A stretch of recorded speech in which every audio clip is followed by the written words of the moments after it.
Barrage KTN news को दोस्त मां ही एक ये ब्रेकिंग न्यूज़ चे गुड्डू बैराज के समूरा उनके गुड्डू बैराज के डेंजर जोन में डिक्लेयर किया हुआ है। इन सेंसिटिव सूरत के बावजूद इंतजामी के अमलदार वहाँ इलाके में पहुंचा या कंहिंखे अवां कॉल कई जो पानी सखर तरफ वधे पियो।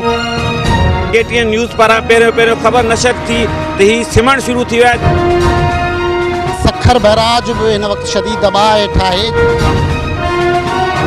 केटीएन के नाज़रीन के गुड्डू बैराज का वठी मुसलसल 3 ॾींहनि खां इन बोड वारी सूरताल का आगाह कर रहे आहियूं। नए दरे जे भरिसां शहाणी पतन ते मौजूद आहियूं जिते पानी अचे बचाव बंद सां लॻो आहे। लूप बंद वो टुटी पियो आहे।